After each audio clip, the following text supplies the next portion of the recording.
Rachida, je te regarde et je me dis, quelle chance de t'avoir croisée, quelle chance de t'avoir donné le micro pour nous faire comprendre, pour nous partager, pour dialoguer avec ceux qui sont censés t'avoir aidé au moment où tu en avais tant besoin.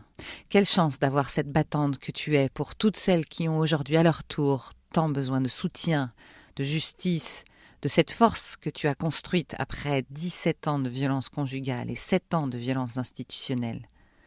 Aujourd'hui, tu es au service des autres. Ton histoire d'horreur, tu t'en sers bénévolement pour celles qui subissent l'enfer. C'est la fin de notre chemin ensemble dans ce podcast.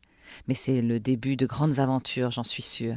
Après tant d'années de terreur, après tant de combats pour ta renaissance, comment te sens-tu aujourd'hui ? Tiens, prends le micro.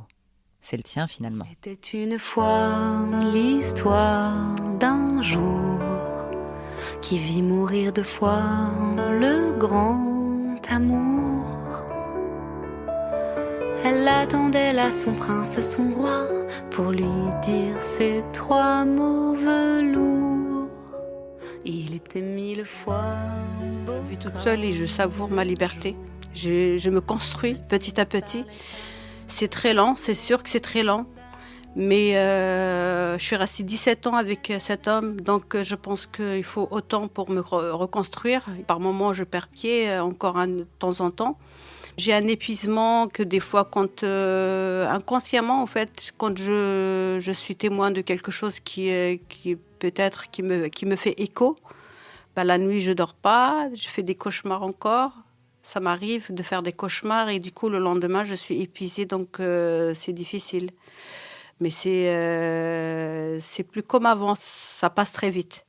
Je reprends ma force aussi dans le fait que j'ai des rendez-vous avec les femmes. Chaque victoire d'une femme, c'est aussi ma victoire. Et franchement, ça me donne autant que je donne. J'essaye de faire en sorte que les femmes ne passent pas par les mêmes difficultés, par les mêmes chemins périlleux que j'ai emprunté moi. Et j'ai fait des allers-retours des fois jusqu'à épuisement total, quoi. Des fois, ça m'est déjà arrivé que pendant 3-4 jours, j'arrivais plus à me lever tellement que c'était épuisant. Donc cet épuisement, maintenant, toutes les femmes que je connais autour de moi qui ont passé des moments très difficiles, elles n'ont pas à vivre ça. C'est-à-dire juste le fait que je suis avec elles, des fois elles font toutes seules, mais juste le fait qu'elles se sentent épaulées, soutenues, moralement, que je fais la démarche avec elle vers d'un rendez-vous, par exemple, d'une rue, jusqu'à l'institution, et on parle ensemble, on dédramatise les démarches, on dédramatise cette peur de l'institution, et du coup, les femmes, elles s'en sortent très très bien et avec moins d'embûches, quoi.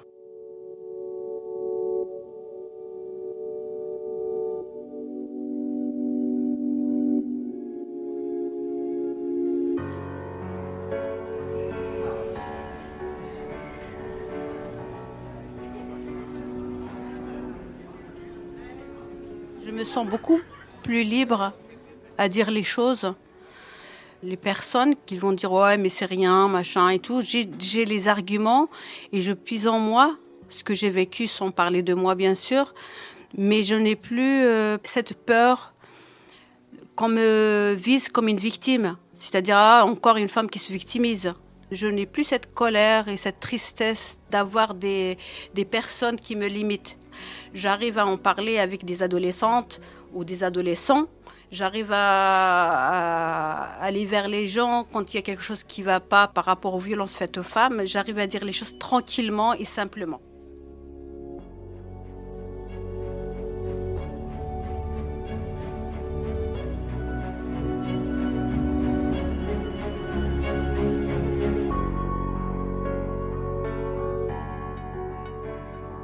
Moi, dans la rue, des fois, je vois symboliquement des femmes qui sont presque en train de s'écrouler. Et vraiment, avec force, je leur dis non, tu n'as pas le droit de t'écrouler. Tu te lèves et tu lèves ta tête. S'il n'y a que comme ça que tu arriveras à te construire et retrouver la force en toi. C'est très fort. C'est très fort. Quand je suis avec une femme, j'essaye de faire en sorte qu'elle puisse vraiment s'appuyer sur moi comme une béquille pour qu'elle puisse trouver la force d'être debout. Moi, au début, cette chose-là, je ne l'ai pas trouvée. Et je pense que beaucoup de femmes, elles arrivent vraiment à trouver sens à leur vie après.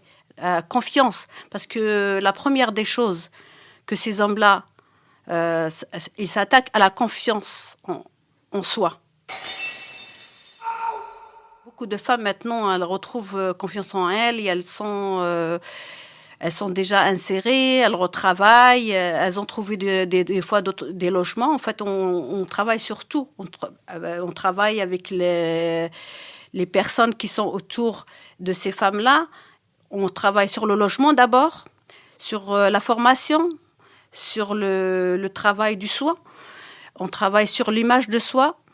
Même si on n'a pas tout autour de nous, on a maintenant des liens où les femmes, elles peuvent trouver ce qu'elles en ont besoin. Et les femmes, elles n'ont pas besoin de la même chose. Chaque femme, elle est unique. Donc, chaque femme, elle a des besoins bien précis.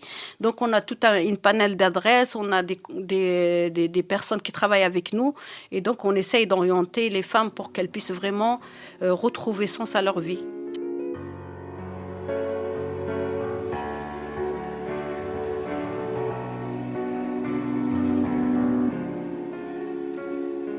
C'est encore en travaux. C'est vraiment ça, c'est encore en travaux. Il y a beaucoup de choses qui sont en train de se mettre en place et c'est très lent en fait, c'est très très lent. En fait, ils colonisent notre cerveau, ils colonisent notre manière de penser. Ils changent tout en fait, ils nous déconnectent de la société, de notre quotidien, de notre famille, des choses idéales et puis... moi, j'étais déjà quelqu'un qui rêve beaucoup, qui était un peu utopique et tout ça. Même ça m'a quitté en fait à un moment donné.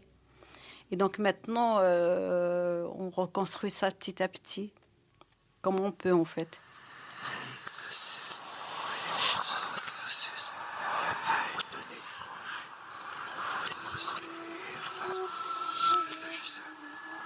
Ça arrive que des femmes que j'ai accompagnées, on est obligé de faire en sorte de prendre des petites rues parce qu'elles sont suivies. Ça nous arrive aussi à la maison des femmes Thérèse Claire que des hommes viennent suivre leurs femmes jusqu'à là-bas. On essaye d'être tranquille, calme et on attend que ça passe ou bien on sort par l'autre côté, quoi, ou on change de quai, ou on fait en sorte...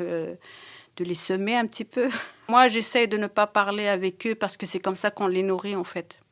En fait, c'est ce qu'ils cherchent. Ils cherchent la confrontation. Donc, c'est pas la peine. J'ai pas du tout envie de rentrer dans ce jeu de discussion avec eux. La dernière fois, j'ai rencontré une dame qui est dans une rue piétonne et elle m'a dit « Alors là, je te lâcherai pas, tu viendras boire un thé chez moi. » Et je l'ai trouvée rayonnante. Elle a retrouvé un emploi super bien payé. Et donc, je rentre chez elle et je la trouve épanouie, avec une autre façon de vivre, avec son enfant qui est merveilleux. Alors que quand je l'ai rencontré la première fois, il était triste. Et là, vraiment, dès que je suis rentrée, il me montrait sa chambre avec ses jouets. Il m'invitait à jouer avec lui. J'ai trouvé ça formidable, quoi. En fait, les femmes, elles ne demandent pas plus que ça, en fait. Elles demandent juste de vivre dans la sécurité. Elles vivent en sécurité avec ses enfants, avoir un toit protégé par l'État. Normalement, c'est le rôle de l'État de protéger chaque individu. Pour moi, c'est une victoire que je savoure aussi. Hein. C'est aussi ma victoire. Quand cette femme m'a arrachée de la rue pour me montrer son chez elle et pour me montrer aussi l'ambiance dont elle vit, et je suis rentrée, me suis assise dans son canapé tout nouveau, magnifique, bien confortable. Puis elle me regarde et elle m'a dit « Tu sais, tu es un petit peu ma maman. » Parce que tu as participé aussi dans ma nouvelle naissance. Et j'ai trouvé ça très beau.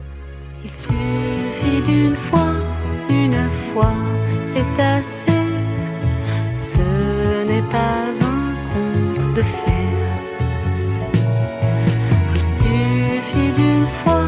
Une fois, c'est assez, que c'est difficile à compter.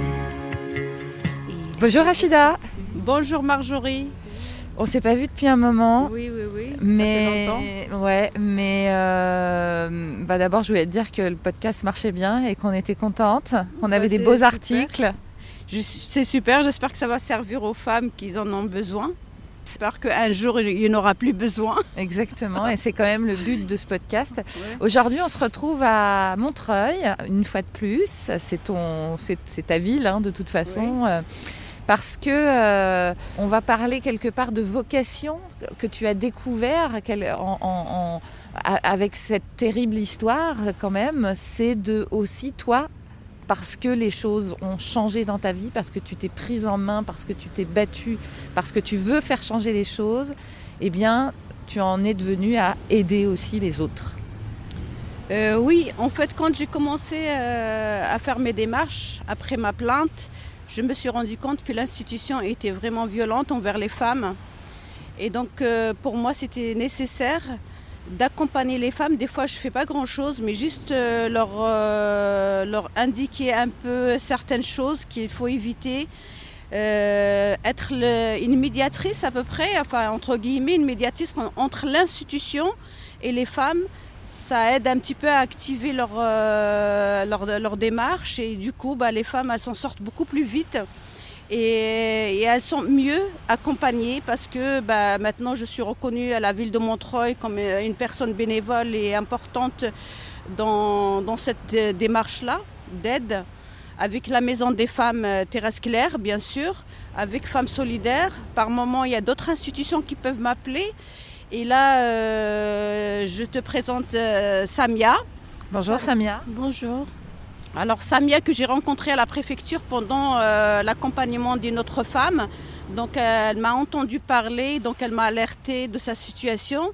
Et du coup, on s'est croisés comme ça. Je l'ai trouvée trop triste, trop fatiguée, trop épuisée. Ça se voyait trop que c'est une femme qui était broyée par le système.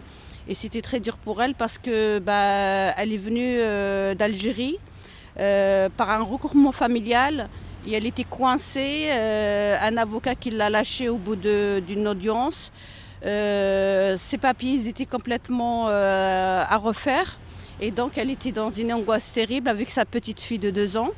Et donc j'ai décidé de l'accompagner vers la Maison des femmes Thérèse Claire et faire les démarches avec elle, l'accompagner. Et ce qui est génial, c'est que Samia, elle est super autonome.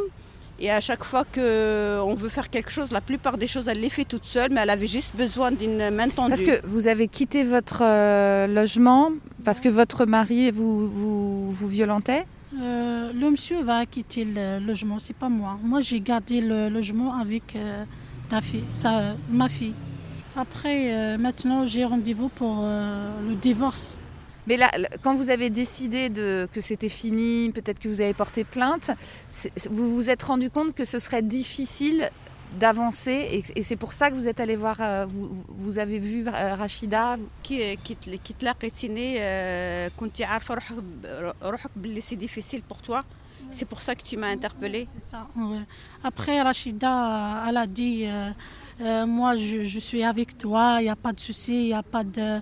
Voilà, c'est Rachida, elle a fait tout les démarches, tout, même pour l'argent, même pour les papiers, même pour l'appel, même pour les rendez-vous. Elle a fait tout ça, Rachida. J'ai confiance avec Rachida, les femmes victimes. Qu'est-ce que ça fait quand on entend ça ? Ça fait plaisir et puis en fait ma démarche vraiment pour moi le meilleur travailleur social c'est celui qui ne crée pas de la dépendance. Pour moi c'est vraiment faire en sorte que ces femmes-là puissent être émancipées de tout quoi. C'est-à-dire que si un jour elle rencontre un homme c'est parce qu'elle a envie d'être avec lui simplement. Qu'elles puissent vraiment ne plus dépendre d'aucun homme, d'aucune personne, pour qu'elles puissent vraiment être autonomes et avoir le choix de leur vie. Pour pouvoir proposer cet accompagnement, évidemment, tu ressors tout ça de ton expérience, de tes rencontres avec les gens, mais est-ce qu'il a fallu aussi quelque part, même si tu es bénévole, faire des dossiers, enfin pour être sûr de bien suivre les chemins, où tu les connais par cœur et tu n'as pas besoin de ça ? En fait, quand j'ai porté plainte, moi, par rapport à ce que j'ai vécu avec mon ex-mari, je me suis rendu compte que ça faisait presque 30 ans que j'étais en France. Et j'ai travaillé dans le social, j'ai travaillé avec beaucoup d'institutions. Et malgré ça, je me suis retrouvée face à un bloc. Et ça a été très, très dur pour moi. Et donc pour moi, je me dis, des femmes qui viennent d'ailleurs ou des femmes simplement qui sont françaises, moi ça m'est déjà arrivé d'accompagner une femme, par exemple l'année dernière, j'ai tenu la main à une dame qui travaille dans le ministère des Finances, qui était complètement autonome, française, poste de cadre, et ça a été très difficile pour elle. Et jusqu'à maintenant, elle n'a jamais réussi à porter plainte. On aimerait bien qu'elle s'en sorte, cette maman, parce qu'elle est ravagée par la souffrance. Et pour moi, si cette femme-là, qui est française, qui a étudié en France, qui connaît l'institution française, elle a des difficultés à s'en sortir, qu'est-ce qu'on peut dire par rapport à une femme qui vient d'ailleurs?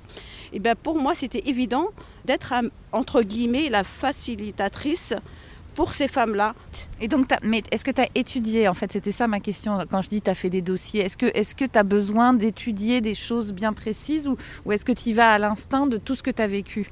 Alors là, vraiment, je vais à l'instinct de tout ce que j'ai vécu et je vais, on peut dire, entre guillemets, au kilo. Et c'est vrai, je rencontre les personnes avec toute confiance et je ne me sens pas du tout diminuée. C'est-à-dire le fait que je viens avec une femme complètement saccagée, je leur dis, vous n'avez pas d'autre choix que d'accompagner et de faire en sorte que cette femme-là s'en sort. Là, aujourd'hui, on va aller à Pôle emploi pour Samia. Pourquoi Pôle emploi?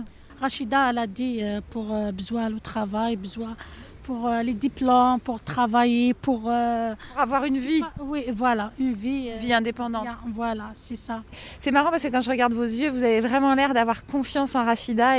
J'ai confiance totale, confiance 100%. Samia, elle a commencé à chercher de l'emploi dans le ménage alors qu'elle est professionnelle, elle est coiffeuse. Et donc je lui dis, les femmes, elles se dévalorisent énormément après. Elles perdent confiance en elles. J'ai dit, pourquoi changer de métier? Tu es coiffeuse et je pense que tu es capable de refaire une formation en France pour rester dans ton métier. C'est très important. Tu aimes ça, tu as fait ça déjà, tu as déjà travaillé en tant que coiffeuse, bah, tu vas évoluer vers là. C'est bien qu'elle soit un peu dure comme ça? Oui, bien sûr. Oui. Elle m'a donné la volonté pour travail, pour stage, pour tout ça. C'est pas facile. Moi, je viens d'arriver à la France, je connais pas le français, je connais pas rien. Après, Rachida, tout ça, c'est Rachida. Et cette force, tu la puises d'où? De colère, de connaissance, d'envie de lutter, peut-être même des violences que tu as subies et de ton mari, de ton ex-mari et de l'institution? Bah, moi j'ai vécu, le patriarcat il est au niveau mondial en fait, il n'y a pas de pays qui est, même en France, on peut que constater plusieurs femmes meurent chaque mois.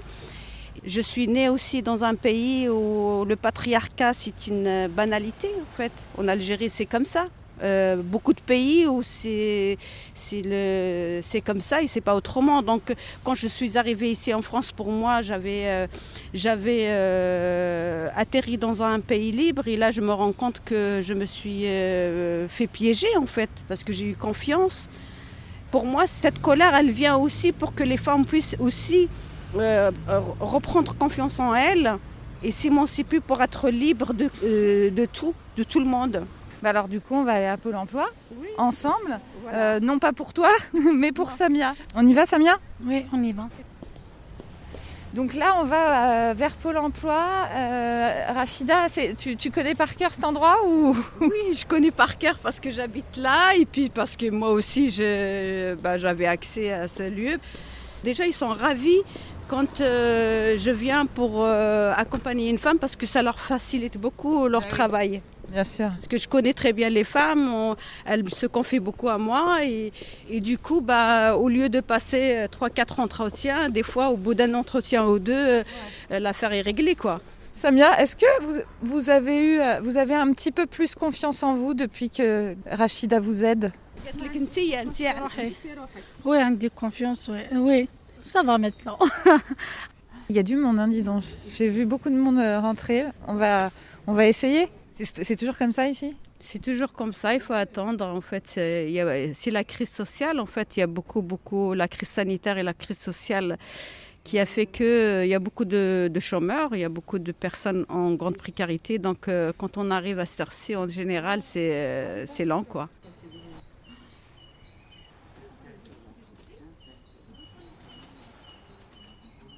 Bonjour. Bonjour.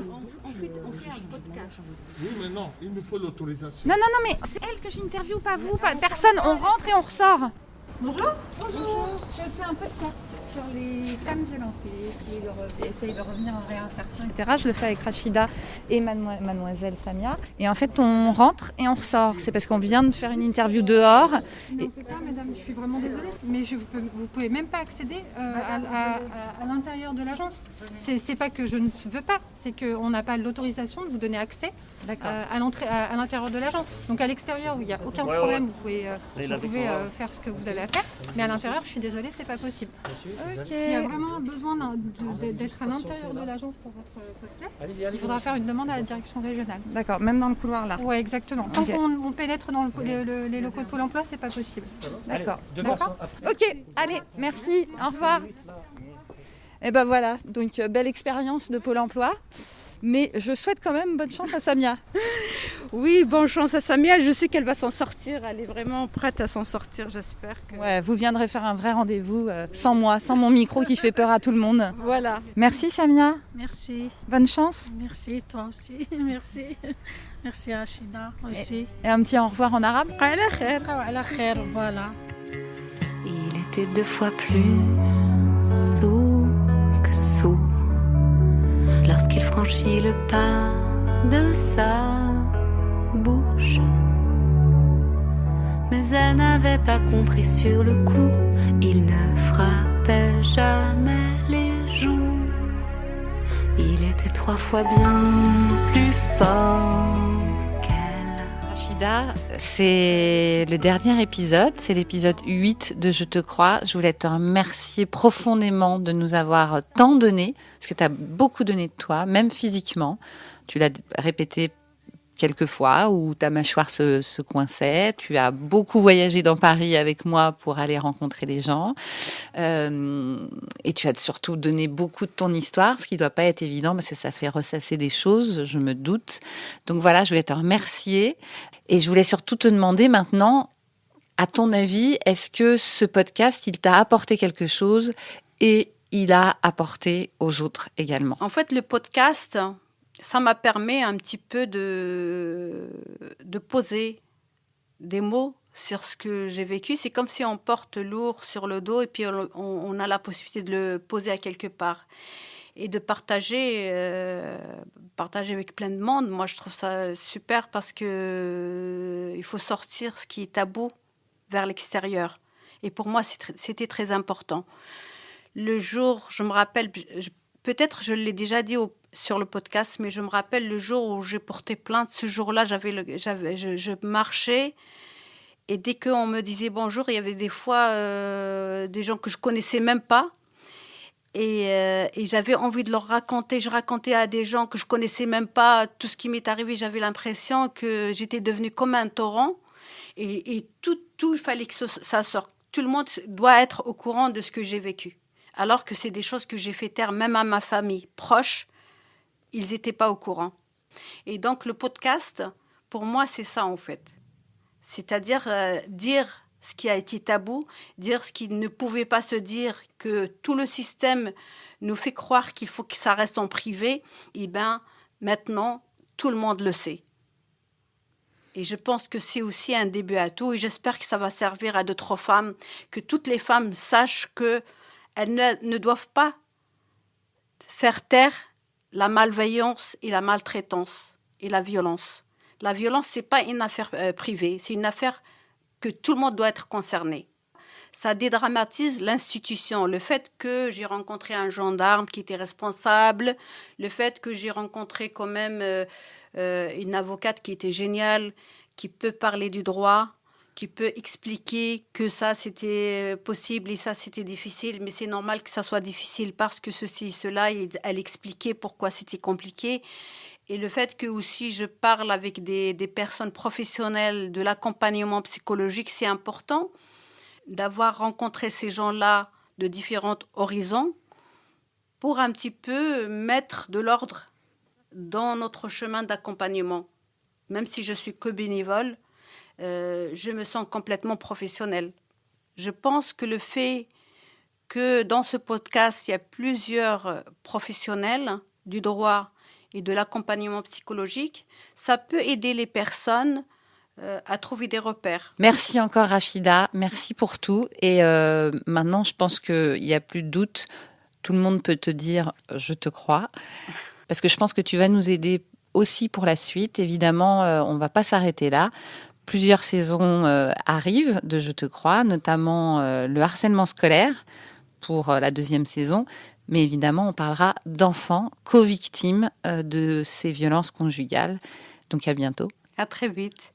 Et je pense aussi, je me crois, il faut que les femmes se croient aussi.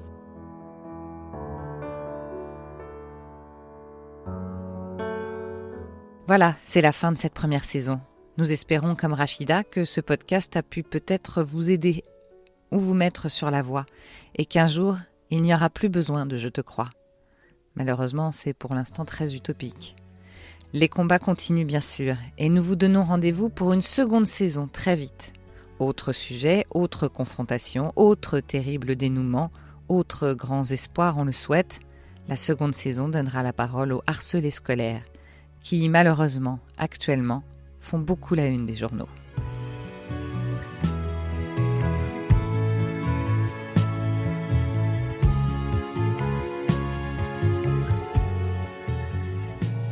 Vous écoutiez le 8e et dernier épisode du podcast Je te crois, une production Double Monde, réalisation et narration par Marjorie Murphy, montage par Catherine Amélie-Meury. Merci à Marie Bastide, auteure et interprète de la chanson Il suffit d'une fois, extraite de son premier album, Amore. Merci à Sébastien Ossona pour le générique du podcast et à Frédéric Azevedo Figueiredo de l'agence Babbler pour le graphisme. Merci à la Maison des Femmes de Montreuil et bien sûr, merci à Rachida pour sa confiance, sa force et sa générosité. Si vous aimez ce podcast, partagez-le à tout le monde. Vous le trouverez sur toutes les plateformes de podcast comme Apple Podcasts, Spotify, Deezer ou Google Podcasts. Car encore aujourd'hui, plus proche de nous qu'on ne le croit, une femme a peut-être besoin qu'on lui dise « Je te crois ». Il était une fois l'histoire de tous les jours où des hommes tuent des femmes par amour. Elles rendent l'âme au milieu d'une phrase ou deux sous le coup de trop qui les tue. Il suffit d'une fois, une fois, c'est assez pour que sur elle une main soit levée. J'attends le jour où l'on ne comptera plus une seule femme assassinée. J'attends le jour où l'on ne comptera plus une seule femme assassinée.